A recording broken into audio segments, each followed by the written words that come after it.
Okay, so I was able to take these two bolts out. What I did was I put some heat on it for a little bit, and here I just went up and down here, and then I used that breaker bar, the really long breaker bar. I used that with two hands, and I put my knee against here to hold the case, and then I was able to break these two loose. So yeah, they're rusted on there, that's why. So I'm going to try to take a Dremel with a wire wheel and try to clean up all the rust on it. So if you run into that problem, try that. Okay, I'm just making a note that this bracket right here, attached to this bolt, right above where the single solenoid went, which is this one, not the dual solenoid. So just remember that this goes onto this bolt, and it's right by the VIN bracket, which also has a different bolt.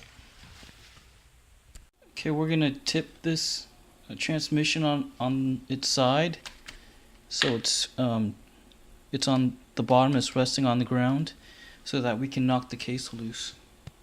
Okay, so what I'm doing is I'm using this sledgehammer, and I'm also using a block of wood on any part that looks like it's going to separate. So right here, I'll put a piece of wood and hit this end with the sledgehammer.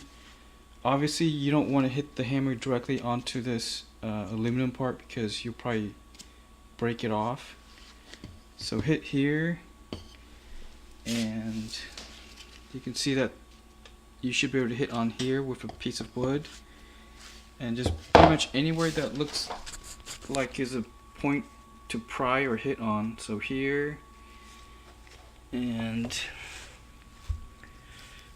down here, you can see this lip right here, you can hit that with wood, obviously. Right here, you could maybe put something in here and then you could wedge it, but just anywhere that looks like it can be hit safely. And then if you wanted to try the other side, you could probably put a piece of wood here too, and just look all around to see where you can safely put a piece of wood and hit on it. Okay, once you've gone around and loosened everything all around, the only way to separate it is to put some force on this side at the same time. You have to pry up on this side too.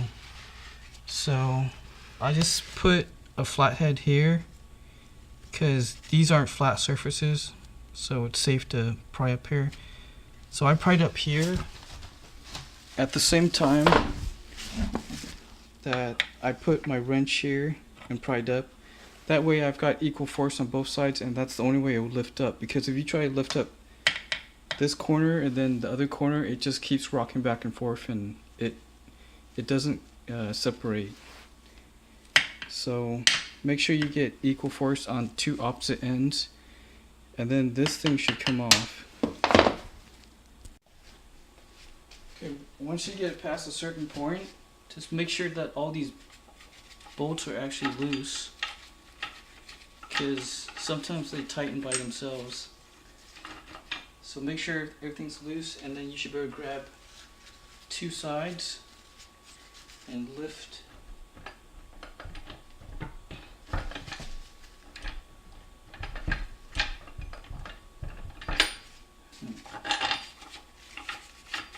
Well, you should be able to lift it off.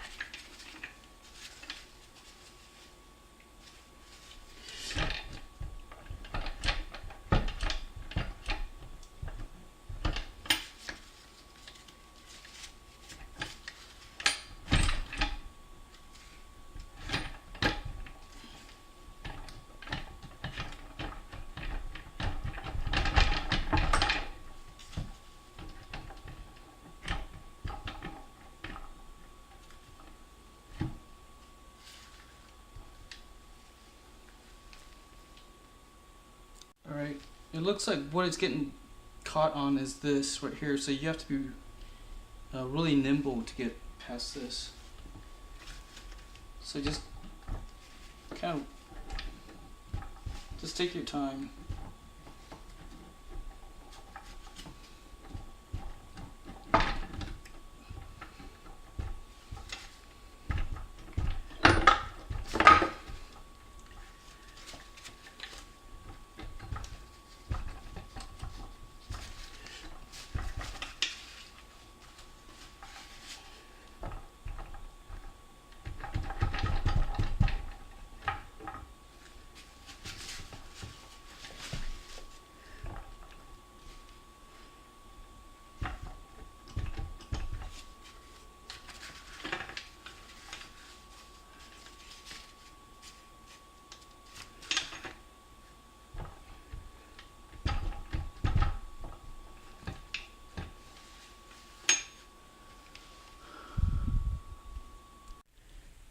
Okay, I wasn't able to hit record while I took that off.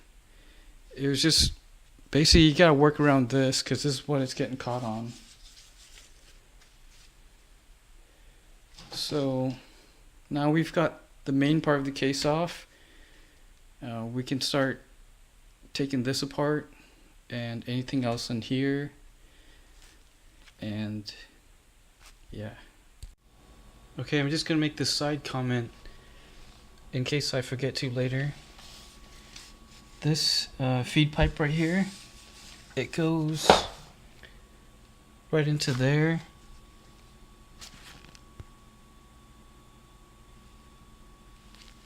And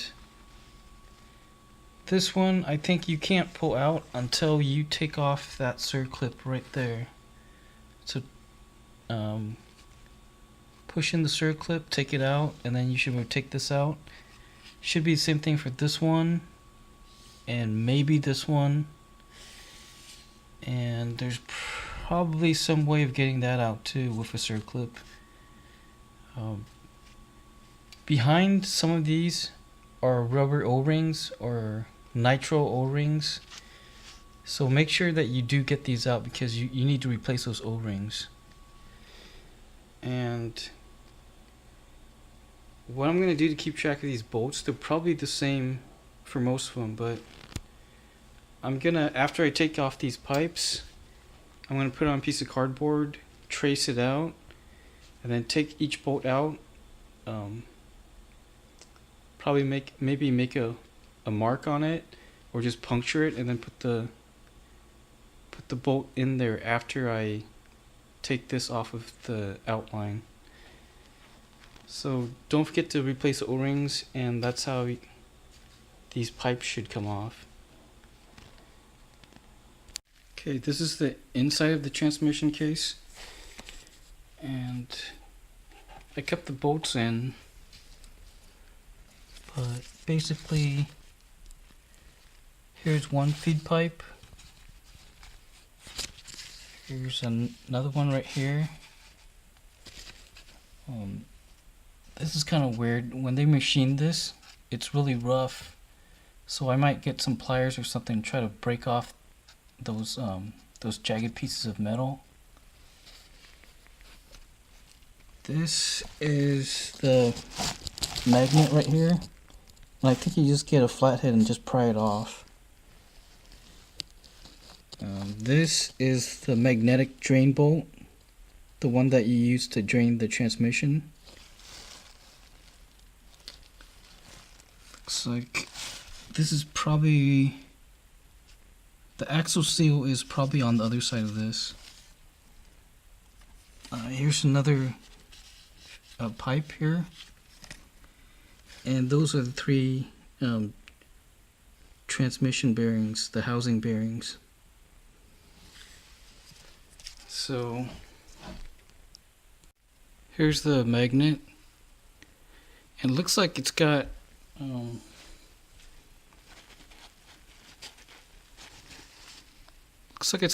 this weird thing. So this pointed into the case.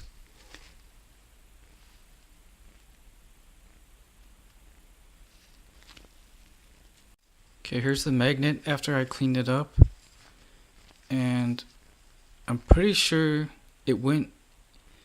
this part went into the case like that.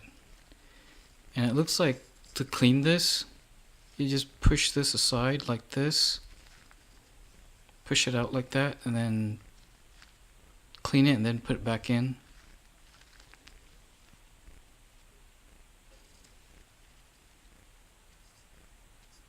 Alright, I initially used a Dremel with a wire wheel, and it did clean it, but it left it really oxidized and looking black. So what I did was I got this. It's an etching wheel cleaner, so it's acid, and this is actually, it's pretty high strength. It's at least medium strength. So I sprayed it on here, and then I got a plastic brush, and I scrubbed it onto the case, and then I sprayed it off with a pressure washer. So this looks pretty good now. There's a little bit of dirt left that won't come off, which maybe if I can get a wire wheel or like a metal brush, I might be able to clean that off. But for the most part, it looks pretty good.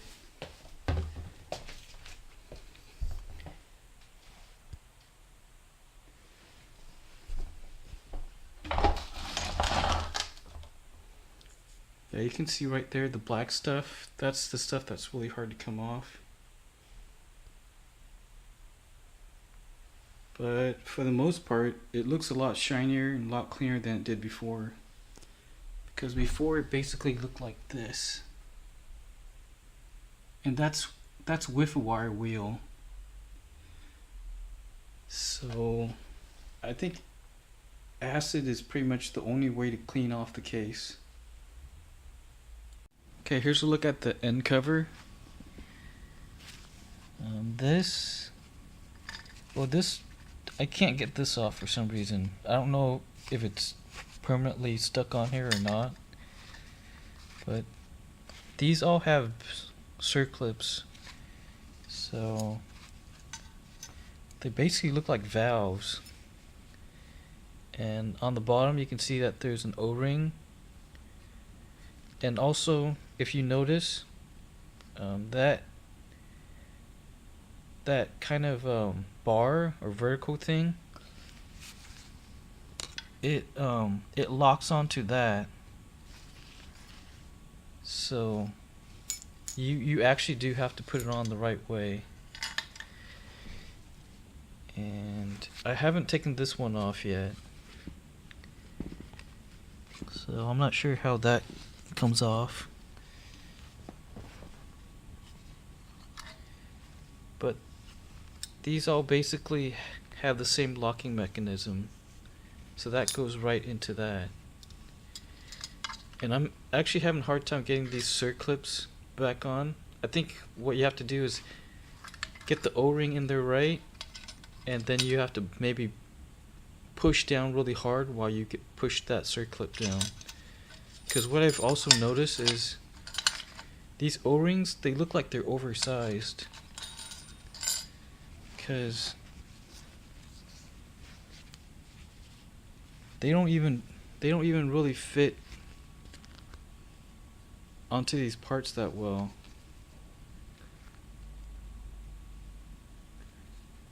See, I don't know if you can see, but at the top you can see that the O-ring is actually too big for this. So I'm not sure if that's on purpose or what. Yeah, you see how much bigger it is than the actual part? That doesn't make any sense to me. So that's part of the reason why I'm having a hard time putting the circlip back on. Okay, we're gonna take off all these shafts. So the next step is we're gonna unfold this metal tab right here. We're gonna bend it back out so that we can unbolt this one, this 10mm bolt. So we're going to take that out, and that'll free this. It'll free this this part right here, and then we can take this off and take a few more parts off, and then that'll free this shaft that you can take the whole thing out. Then you should be able to take off this entire shaft right here.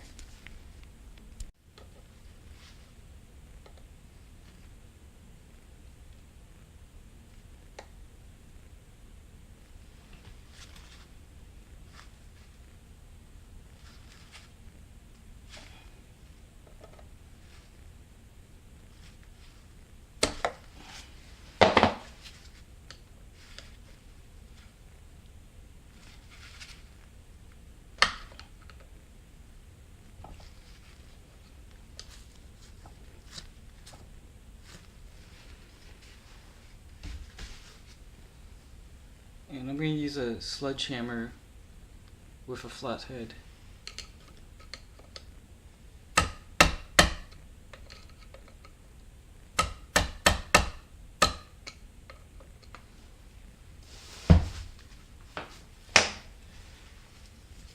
Okay, now I should be able to unbolt this. And it is a 10mm.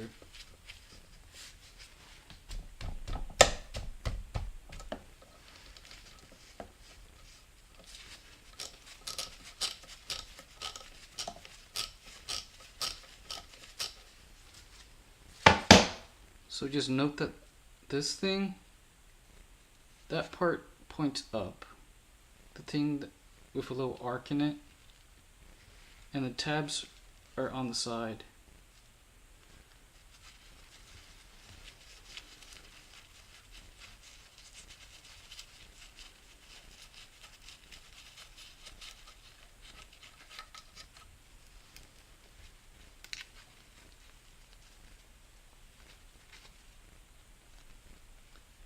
So that's the piece right there. That's the tab that we bent out.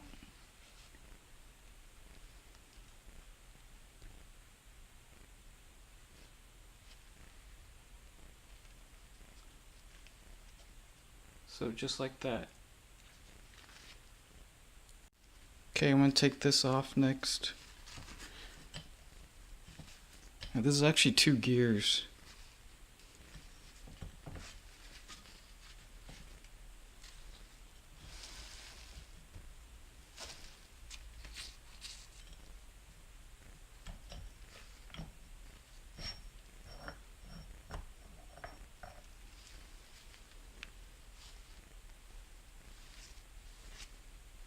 So this part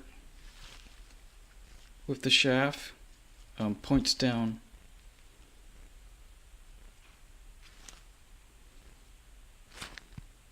And I'm not sure if it's important or not, but these grooves for the fluid, I think, I wasn't paying attention, but I think they lined up exactly with these marks. So I'm just going to do it like that when I put it back on. I'm not sure if it even matters. So you can see that this gear has basically 2 tracks, and there's a channel for the ATF fluid to go through. And there's also a needle bearing in here.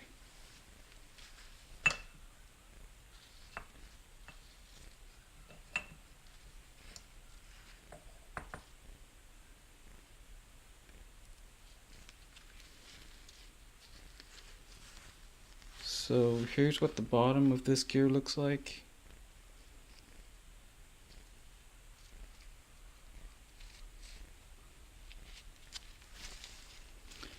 And inside here is this needle bearing. I'm not sure if there's a top and bottom to it, but I'm gonna try to keep it the way I found it. So here's the needle bearing.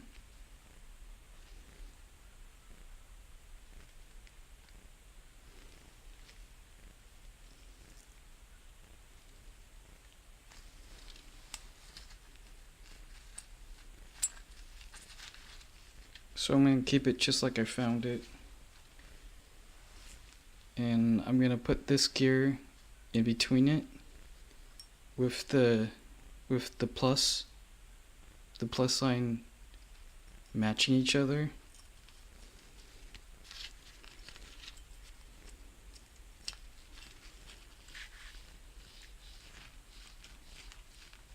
Yeah, honestly, I don't know if it matters, but I'll just keep it the way I found it.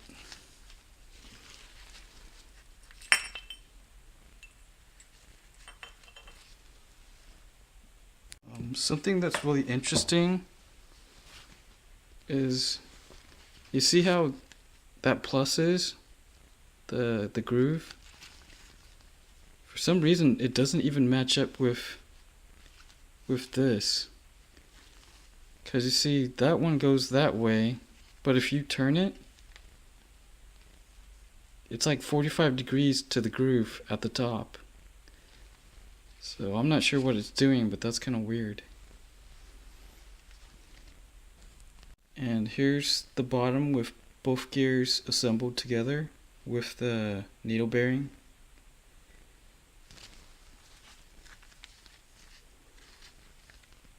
And I think this is the part where I heard somebody assembled their transmission wrong.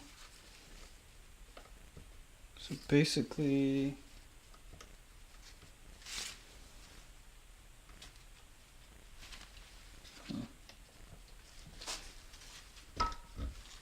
okay.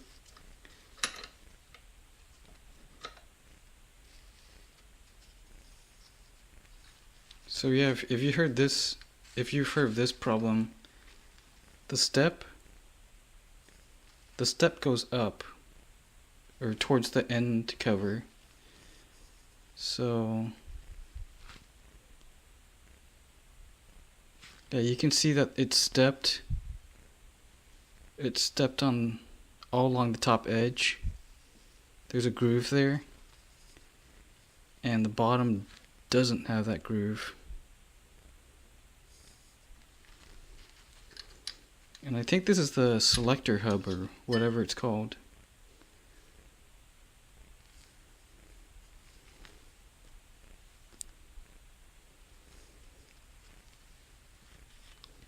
I don't see a lot of wear on this either.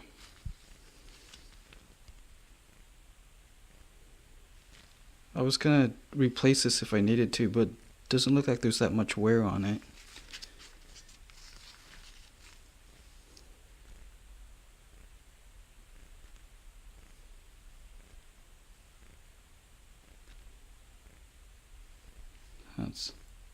It's not focusing.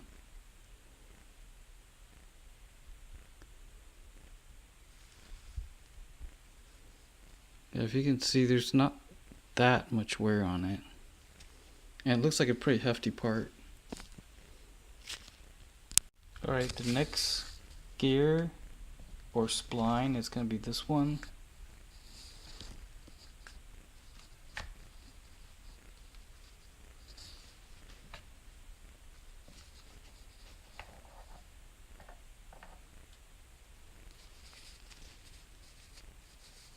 So there's a top, and it's got a fluid cutout here and here. Oh, also here and here. So I don't think it matched with anything here. So I'm not sure if it even matters. And there's the bottom. Looks like there's wear marks, so the wear on here would have been when it rode on this outer thing right here.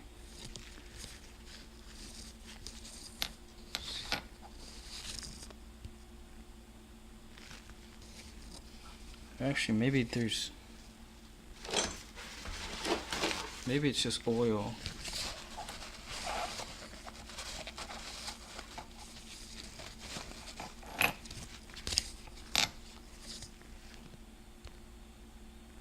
Yeah, it doesn't actually look that bad, it's just oil. So this is the bottom. There's the top.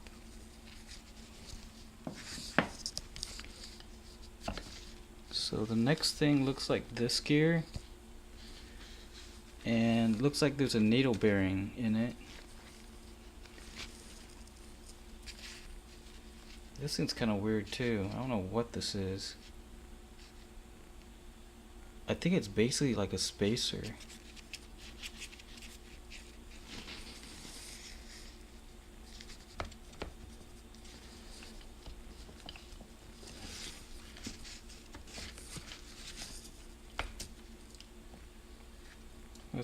It's kind of weird. It's when, since these things are cut at an angle, when you take this up, it actually spins instead of coming straight off.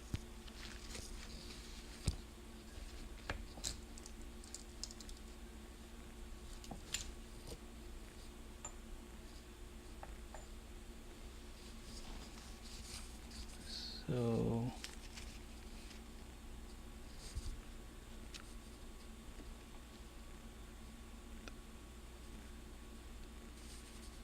that's kind of weird. It's like it indents on that tooth or that spline right there.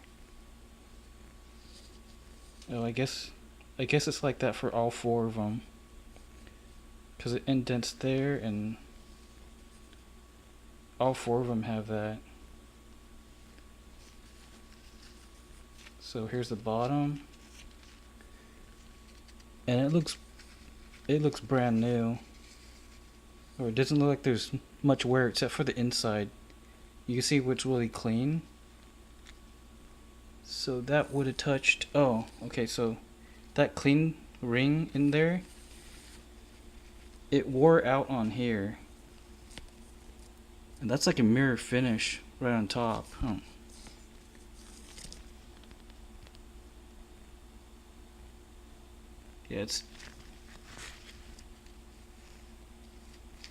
Yeah, this right there. Here, I'm gonna take this off.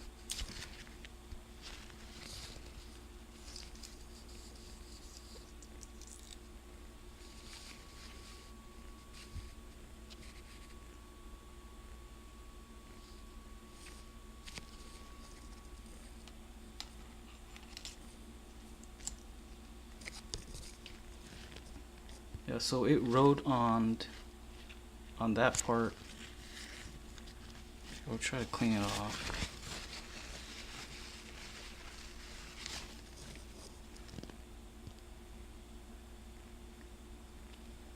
So I'll see if this is. Oh. I'll see if I can replace this part if it's really inexpensive. I probably don't even need to.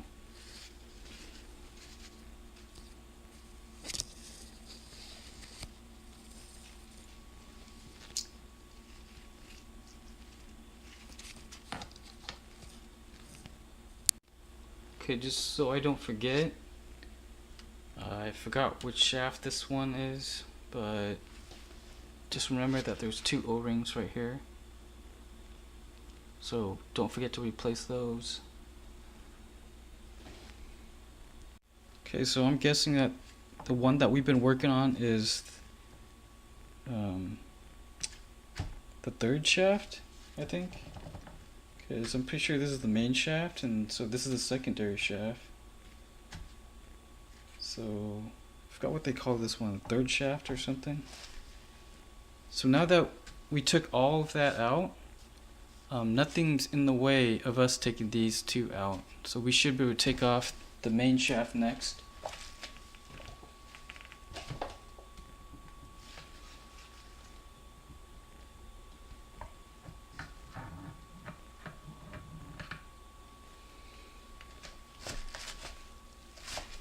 And I'll take this apart later. Okay, just a look. That's where it came out of.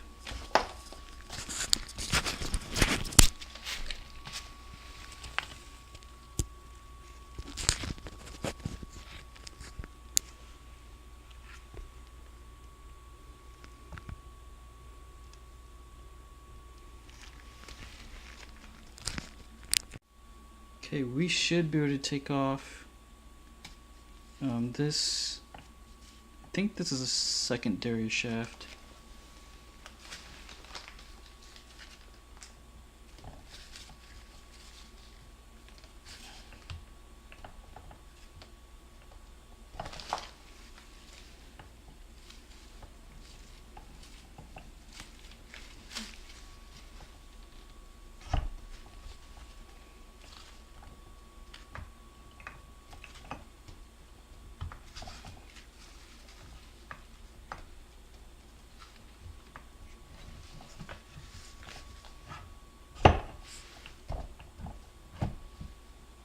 Okay, actually, you know, I'm gonna be smart about this and just take it apart one at a time.